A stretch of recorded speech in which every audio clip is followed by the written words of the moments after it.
one candidate fighting for us in 2016. It's Bernie or bust, Bernie or bust, Bernie or bust. In 2016, it's Bernie or bust, Bernie or bust, Bernie or bust. Hey, what's up? This is your boy Robert Brown, the host of B.or.B TV, Bernie or Bust TV. Plus my name is Robert, so B.O.B. also stands for Bob, so you can call me the Bernie or Bust dude or the Bob dude. But I got a lot of things on my chest, man. I'm getting pretty much ticked off about a lot of things. Nevada. You doggone dirty DNC. You dirty DNC. You are a dirty Democratic National Corporation. What happened to you, baby? You used to be for the people, by the people. You used to fight and stand for rights. You used to look out for the common man. No, you look out for the common man now if it's in your best interest. What happened to you? You're resulting to rigging elections for your golden girl. You're resulting of overcounting your people over Bernie's people at caucuses, overcounting, making up numbers, and you see it in Colorado, you saw it in Massachusetts, you saw it in Arizona. You're rigging the elections in New York City, you're rigging the elections everywhere you go. You have become worse of the Republicans. I don't even fear Trump no more. I fear the DNC because you've gotten dirty down dirty. Now somebody asked me today, you're gonna really vote Trump over Hillary Clinton? First of all, I'm not voting neither one of them. Both of them corrupt, both of them evil, and they don't get my vote. There are always other people on the ticket, and I'm always gonna go for, even if they're underdog, my vote is gonna go to them because of their record and who they are and their character. Even if I have to write Bernie in, but we're going to petition Bernie that if he get the finger from the DNC, which it look like he's going to get, because you are some dirty. I don't cuss, but you are some dirty some-a-mus. You're dirty. Debbie Watson and Schultz. I got one segment I'm going to do with you at another date. I'm going to deal with you later. You should have never been in charge of the DNC. You should have never been running this thing while Hillary's run. You are her co-chair. You are her kiss up. You need to, everybody take a chance to look at this cartoon series called Bernie Sand Wars, and she's Jaja kissing up to Darth Vader, which is Hillary. You are a dirty some-ma-ma-ma-ma. And I hope Canova whoop your behind. You're scared to debate them because you know you're about to lose it, and we're going to do whatever we can to get you out of there and have you back to got you being a lobby just like we did Howard Dean. You should have stepped down. You are a conflict of interest. The day you knew she was running, your butt should have stepped down. You are clearly stacking the deck against Bernie. You're clearly favoritism. I mean, there's the only thing we can see that really shows that you're kissing her behind is your lips actually up to the crack, the middle part of her buttocks. Other than that, everything else just signals that your lips is tattooed, glued up to her behind because you want her to win. This is clearly unfair. And you dirty establishment, especially the black caucuses, I am so ashamed of you. So ashamed of you. So ashamed of you. John Lewis, man, everybody held you as a great civil rights. I looked up to you, brother. I look up to you. And for you to see the election rigging, the voting rigging, you marched, man. You died along with Sanders. You fought for the right to have a proper vote. You didn't fight for a primary vote. You didn't fight for none of that. You fought for the right to vote. Got rid of poll taxes. Got rid of all the stupid things to stop us from voting. You fought for that. Now you're an establishment. You're kissing Clinton behind. You are a disgrace as a human being right now in your state. I just said it about Bernie Sanders last time. You can work 40, 50 years, your whole entire life, and one moment in time can erase all that. And you are really messing up your legacy. You're really messing up your legacy. And I'm American. I got a freedom to talk. And I know I'm going to get some flack for this, but I don't care. You are clearly clearly kissing the butt of Hillary Clinton. Clearly. You know this man is the right man for the job. You know this man is a fighter. You know he is. You know his record. You know him. And you would not side with this man who's fighting not only to save the DNC, which I at this point, I don't want him to try to save the DNC because you're not worth saving. In your present condition right now, you should dissolve away and die as a party because you totally turn your back on the people and totally turn your back toward your face toward the corporations. All you care about is keeping your job and having Hillary Clinton help you keep your job and keeping money in your pocket. But I'm telling you right now, you're tarnishing like not just you, John Lewis. I don't mean to pick on you. I'm just a nobody. Who is me? Who is Robert Brown? Just a nobody. Trying to tell everybody about somebody who could change somebody. Now that song belongs to my Lord and Savior, but I'm talking about a person who's out here fighting too. What happened to you, John Lewis? What happened, my brother? What happened? What happened to you, Al Sharpton? What happened? You know this man is a fighter. You know he's a fighting man for the working people. And you're going to pick her over him, knowing how she did Libya, knowing how she did Honduras, knowing how she did the people of Haiti, knowing how she did the Palestinians, knowing how she did the Iraqi people, grandmas, daughters, sons. You know this. You know this. Knowing what he did to what the Clintons done to the black man in the 90s, in the late 80s, in the 90s and going in 2000, knowing about the policy of mass incarceration, the crime bill, knowing how it disproportioned black. You knew how that the Welfare Act is going to get more women off welfare, get more kids off of food that they really need to survive. You knew that, and they're in class struggling, thinking about eating when they can't even do their schoolwork because they have to think about eating because they got their privileges took away. Kids who really needed it. You knew these things, and yet you still gonna hold up and support this woman. You know about the Panama Papers. You know about the FBI scandal, and I'm gonna talk about that another day too. So I'm gonna deal with you, Debbie Washman Schultz. I'm gonna deal with you, Ann Rendell, at another date. Y'all on my list, like the girl on Game of Thrones. Y'all on my list. I'm gonna get you. I'm gonna get you in your thinking. It's coming. So I'm gonna get you. So I deal with you later. Right now, let me get off the DNC, if you know what I mean.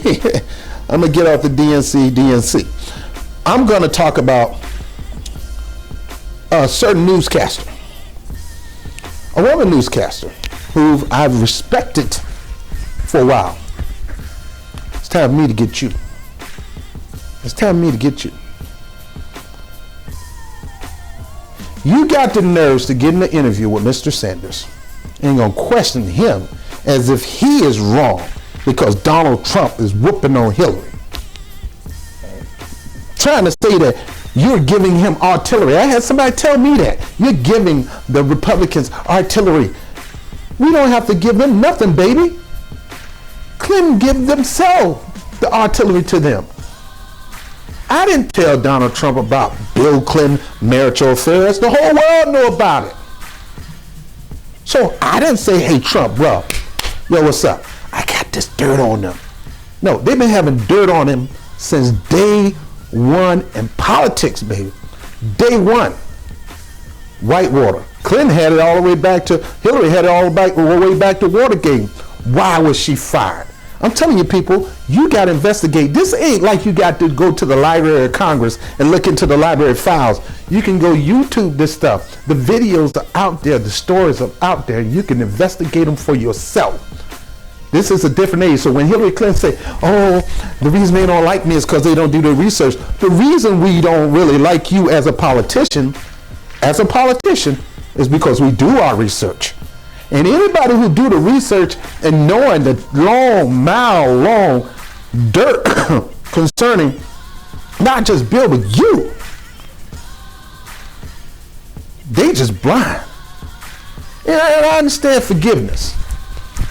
But look, if I rob a store, I can ask God to forgive me, but that police department ain't gonna forgive me. I need to do the time. And so to know all these things, you establishment, kiss the butt to the corporate interest, trying to hold your girl high, doing whatever you can, voter fraud, disgracing the public, locking out independents, trying to even get more closed primary, trying to make it harder for people to vote. I can't believe this is coming from the DNC. And I can't believe we got prominent black politicians pushing behind this. And one particular one of them all really hurts my heart. And to not stand up, and you know these things are going on, and to not stand up. And you know they're going to rig this convention. They're going to do this, what happened in Arizona, what happened in Nevada is a template. So what's going to happen at the DNC? And we're looking at this thing. We're seeing this thing. You're going to try to set this up the same way to stick it to Bernie Sanders, who's done nothing to you. All he's trying to do is run to help the working people. The only thing he's doing to you is fighting against your golden girl. You didn't think she needed to be primaried. And it is un-American not to be primaried. You need to be challenged. This is not an oligarchy. This is not when somebody dies, automatically the next person goes to the throne. This is America. This is a democracy. You doggone right. There need to be a bunch of people primarying in the primary. And you need to leave the voting open for independents like me to vote however I want to vote. And you are really spitting on my vote and spitting them with millions of independents. I've joined your party for one man. Right now, you temporarily got me in your party because of one man. This man is bringing thousands, even millions to the party that you could not get. And now you're going to spit on them? You're going to stomp on them? You're going to pull your pants down and poop on them? You're going to take a whiz on them? Come on. These are the people who are the future of the Democratic Party, and you're just slapping them, punching them, and stabbing them in the face and back. And you're going to do this to them, DNC, especially you, Debbie Wasserman Schultz. We're going to rally hard to get you out of there. You're going to be the next Eric Cantor. Your butt's going to be gone. Your job is up for grab, and you don't need to be running the DNC no more. What you're doing is downright criminal, and better believe we're going to start looking into you. Now, off the DNC. Andrea Mitchell's MSNBC commentary gonna actually jump on Bernie Sanders, try to blame him for the arsenal of Donald Trump. I told you before, Donald Trump is gonna treat her bad. Donald Trump is gonna abuse her in slander. And some of it's not slander, baby. Some of it's just straight truth. He's gonna beat her upside the head with truth. And this is what get me. Donald Trump up to this point have not killed anybody, haven't sent anybody to war, haven't brutalized other nations, haven't brutalized the people. But as you look at Hillary Clinton's record as Secretary of State, she's responsible. Had a dictator killed. Just got to show that she's just as bad as Obama, just as good as Obama at getting rid of a dictator. I want to prove that so I can be the next leader. I'm by far the next leader. No, regime change is one of the worst things you can ever do. Let the people do that. That's not our job. It's not our job. And that money that you're spending over there should be in the working man's hand, helping to stimulate this economy, bringing jobs back here, and helping these programs we need to bring America up. So don't talk about that. So back to Andrea Mitchell. We know why you did that, Andrea. Come on. We know you did that. We know why you did that. We know why you're going to try to challenge Bernie. Bernie kicked behind in West Virginia. He kicked behind in Indiana. Kicked behind. The man is still winning, still racking up points. Got 19. She got 24. He got 19. He's slated to win at least 6-7 more states. He's right here now. The only thing she's going to have over him is the superdelegates. And the only thing she got over him is that as long as we keep the primary closed to just Democrats, Bernie can't win. That's why you're keeping it closed. You're keeping it locked in because you know you can't beat them. You know if you open it up, the independents are going to come in there and smack that behind. That's right. I said smack that behind. That's right. Back to Andrea Mitchell. She's getting hit from this side. She's getting hit from you. She's getting hit from Donald Trump. She's getting double teamed. You think that's fair? Basically saying you should just drop out so it can just be her and him. Let me tell you something. He can drop out 50 billion times. Donald Trump is still going to spank that behind. Working people and prepared to take on big money interests. But isn't the bottom line about you versus Hillary Clinton and who would be the stronger candidate that she is now fighting a war on two fronts? She's getting beaten up by Donald Trump on a daily basis. Aside from him calling you crazy Bernie in his tweet, he has been embracing you. He is building you up. He likes the fact that you're taking her down. So she's fighting Donald Trump. She's fighting Bernie Sanders. One second. Andrea, no, I don't accept, Andrea, I don't accept that proposition. Last I heard, Hillary Clinton is running for president of the United States. I am running for president of the United States. Trump is running for president of the United States. And what a candidate does is make his or her best case to the American people. I have gotten attacked and attacked and attacked. My record has been misinterpreted and lied about. The issue of this campaign is to go out to the American people and talk about why the American people are working, are struggling. Hillary Clinton has got to make that case. Trump has got to make that case. Sanders has got to make that case. And that's what we intend to do. And I know, yeah, I'm sorry. Just saying that, sir, I'm just saying that Hillary Clinton's, the opposition to her, the negatives against her have been built up by Donald Trump just hammering away at her. And up until now, at least, he has not been going after you as much. She's Andrea, fighting two big candidates, and you're fighting one. Oh, really? Oh, really? Andrea, in every state that we have won, in 19 states, we have had to take on the entire Democratic establishment. We've had to take on senators and governors and mayors and members of Congress. That's what we have taken on. So please do not moan to me about Hillary Clinton's problems. I'm in this race to win. We're taking on the Democratic establishment. We are standing up for working people. And we have a shot. It is a steep hill to climb, but we're going to fight for every last vote that we can get, every delegate that we can get, and that's what I intend to do in the next month, 5 weeks. Well, I don't think I was moaning about Hillary Clinton's problems, but just to point out, let me play a little bit of Donald Trump on Morning Joe.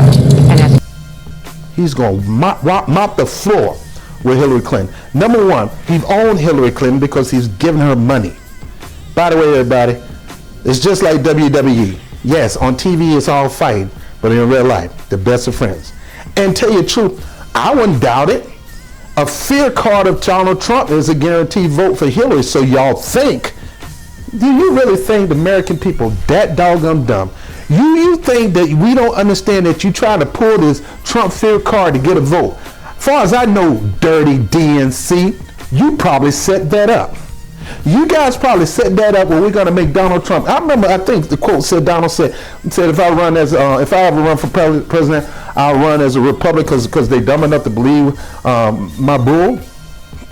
I guess that's true. I'm going to look that up and I'm going to have it for you for the next cast. But I think that was a quote of Donald Trump. I'm going to find out. I wouldn't doubt it. And now he's running a Republican ticket. And the fear card of Donald Trump is leading people to Hillary Clinton. You think it is. Right now it's leading people to Bernie Sanders. Because Bernie Sanders, you know, dirty DNC, he is the man with the plan and he can win. You know she's not the woman with the plan, but for your own personal, ignorant career interests, you're going to spit on the people for your own self. Hashtag this, everybody, people before party. People before party. People before party. People before party. Let the DNC know.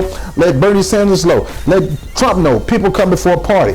I'm saying that to Bernie Sanders because Bernie Sanders, your people out here is getting beat up.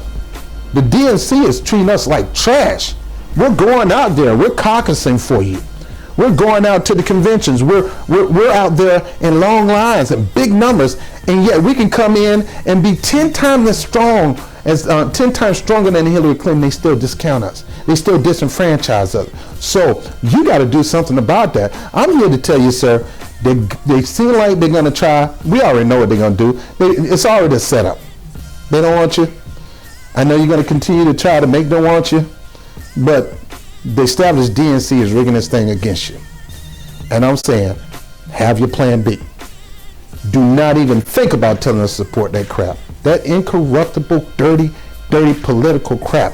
It would be a shame for you to ask that. You, just like John Lewis, will screw up your career with one wrong active move by doing something like that. The moment he pushed Hillary and them support you because he's in the pocket of the Clintons, the moment he did that, a race with me and probably a lot of other black people like me, erased his entire history of the struggle as a civil right. I only respect him up to the point he became a politician. And that's where it's going to stay. Because all I see is him becoming a politician and going down as a civil rights leader. I don't want that the same with you, sir. Back to Andrea Mitchell. All right, so you're going to try to put this thing on Bernie Sanders. Bernie Sanders stood up for himself. Hang out. That's my man. Hats off to you if I had a hat on. Hold on, let me get my hat.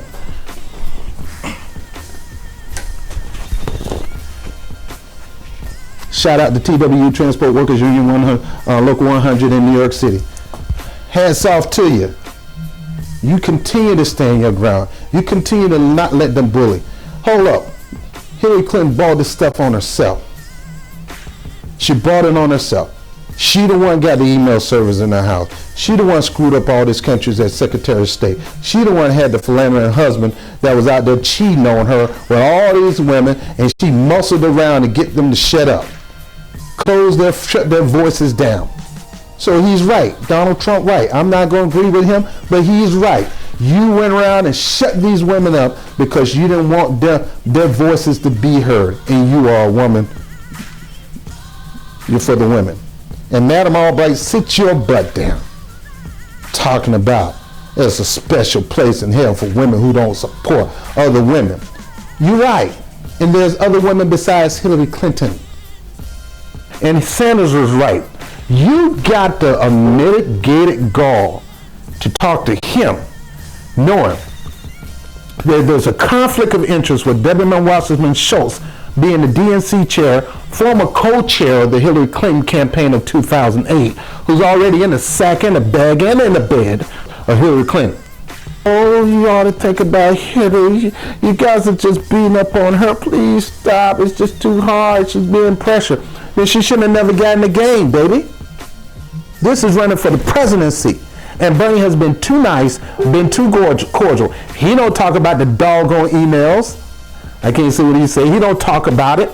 He don't talk about the other scandals that she don't talk about her failed policies as Secretary of State out in the front. He tries to stick with the issues and always had until she goes that way. And when she goes dirty, he's tempted to go dirty, but then he'll try to dial it back. He tried to stick with the issues. By the way, Bernie Sanders all day, every day, baby. So Andrea Mitchell, stop. Don't even do that. We know why you're trying to get him. It's because of what happened before the crash. Bernie Sanders, who always in the griller seat, grilling your husband, Chairman Alan Greenspan. Sharon, Mr. Greenspan, nice to see you again. Mr. Greenspan, I have long been concerned that you are way out of touch with the needs of the middle class and working families of our country, that you see your major function in your position as the need to represent the wealthy and large corporations. And I must tell you that your testimony today only confirms all of my suspicions, and I urge you, and I mean this seriously, because you're an honest person. I think you just don't know what's going on in the real world. And I would urge you, come with me to Vermont, meet real people. The country clubs and the cocktail parties are not real America. The millionaires and billionaires are the exception to the rule. You talk about an improving economy while we have lost 3 million private sector jobs in the last 2 years. Long-term unemployment has more than tripled. Unemployment is higher than it has been since 1994. We have a $4 trillion national debt. 1.4 million Americans have lost their health insurance. Millions of seniors can't afford prescription drugs. Middle-class families can't send their kids to college because they don't have the money to do that. Bankruptcy cases have increased by a record-breaking 23%. Business investment is at its lowest level in more than 50 years. CEOs make more than 500 times of what their workers make. The middle class is shrinking. We have the greatest gap between the rich and the poor of any industrialized nation, and this is an economy that is improving. I hate to see what would happen if our economy was sinking. Now, today, you may not have known this. I suspect that you don't, but you have insulted tens of millions of American workers. You have defended over the years, among other things, the abolition of the minimum wage, one of your policies, and giving huge tax breaks to billionaires. But today you reached a new low, I think, by suggesting that manufacturing in America doesn't matter. It doesn't matter where the product is produced. We lost 2 million manufacturing jobs in the last 2 years alone, 10% of our workforce. Walmart has replaced General Motors as the major employer in America, paying people starvation wages rather than living wages, and all of that does not matter to you. Doesn't matter if it's produced in China where workers are making 30 cents an hour or produced in Vermont where workers can make 20 bucks an hour. It doesn't matter. You have told the American people that you support a trade policy which is selling them out, only working for the CEOs who can take our plants to China, Mexico, and India. You insulted Mr. Castle. Mr. Castle, a few moments ago, a good Republican, told you that we're seeing not only the decline of manufacturing jobs, but white-collar information technology jobs. Forrester Research says that over the next 15 years, 3.3 million U.S. service industry jobs and 136 billion in wages will move offshore to India, Russia, China, and the Philippines. Does any of this matter to you?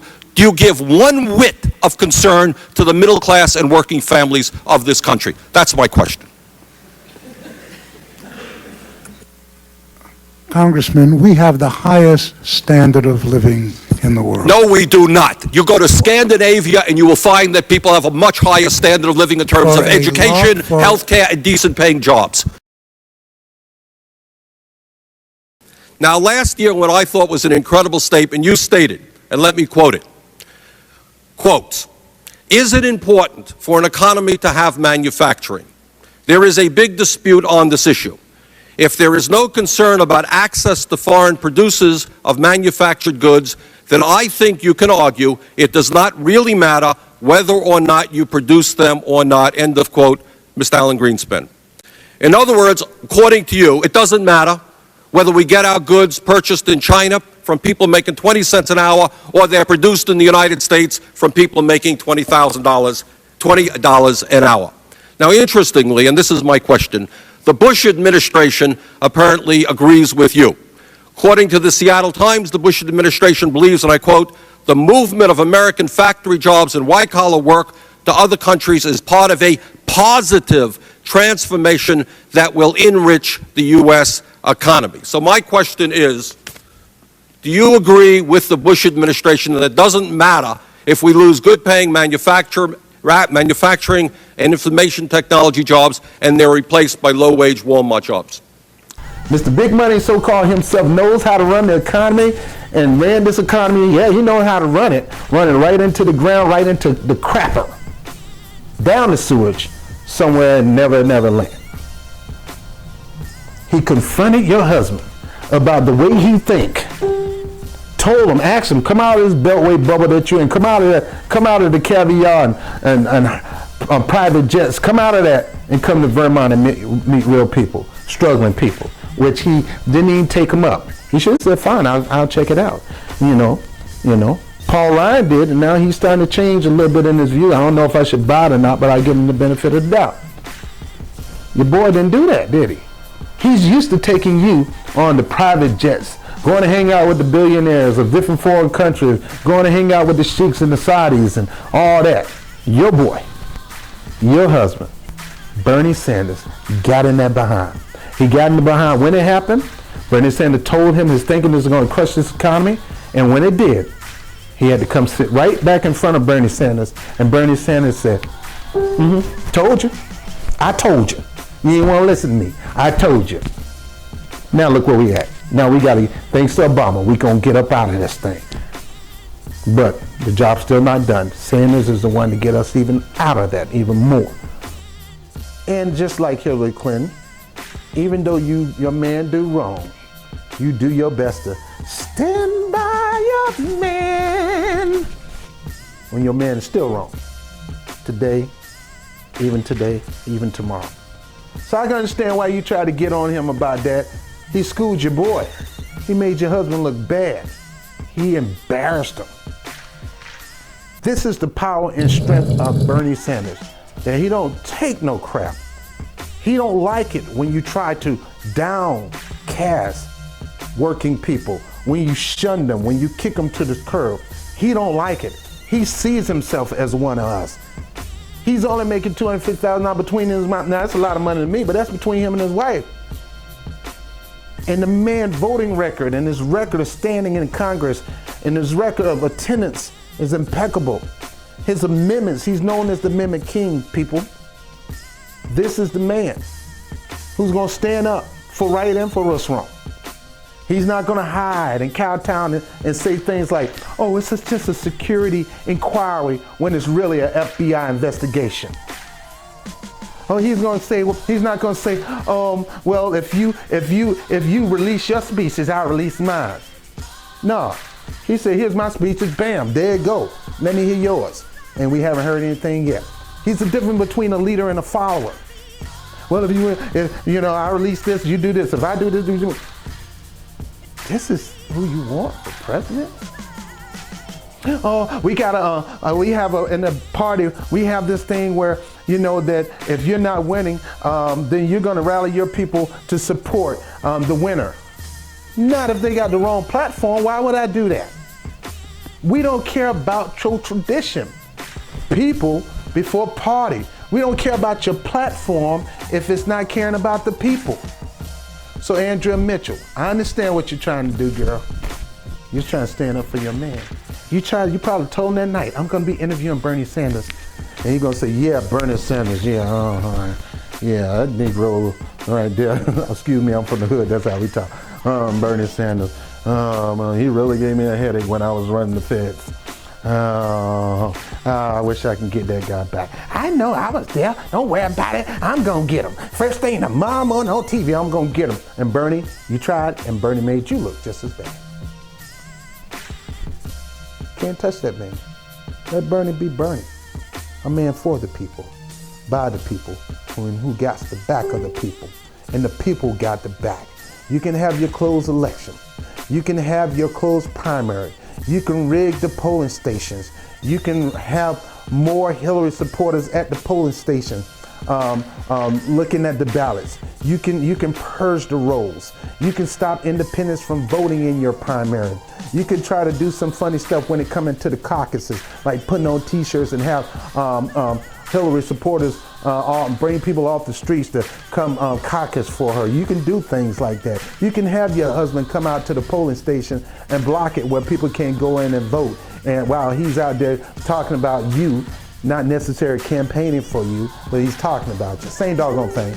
You can do that. And you can have the DNC, and you can do the crap that you did like you did in Nevada. The bottom line, it's not going to work. And I'm telling Senator Sanders right now, if they keep putting their foot in our behind, because we are one, Sanders, if they keep putting their foot in our behind and turn it sideways and stick it up there even further, some of us don't, God, we don't like that, man. I don't like it when I go to the doctor and they do that. Come on, bro. You got to stand up for us. People before party. If they don't want to accept the people, then you know what you got to do. No matter what. All right, so before we go, I want to let you listen to Bernie Sanders get in the grill of Andrea Mitchell, because she's trying to put Donald Trump spanking Hillary Clinton on the issues and on the past of her terrible past. He turned around and dialed it back and said, you can't fault me for that. That's her. She bought that on her. She got that track record. This is what you do when you're running for president. I'm not out this thing, and she was a fool to try to count me out and just go and act like she in the general when we ain't even done here, baby. It's like you trying to go for the heavyweight championship when you still haven't won the Intercontinental title with me. Let's finish this first, Doc, because the title ain't on the line yet. This title is on the line. So stop fighting to get the heavyweight champion when you're in the middle of an Intercontinental champion match. Intercontinental champion match. Let's go. All right, I'm Robert Brown, B or B TV, Bernie or Bust. Hey, all day, every day, feel the burn, baby.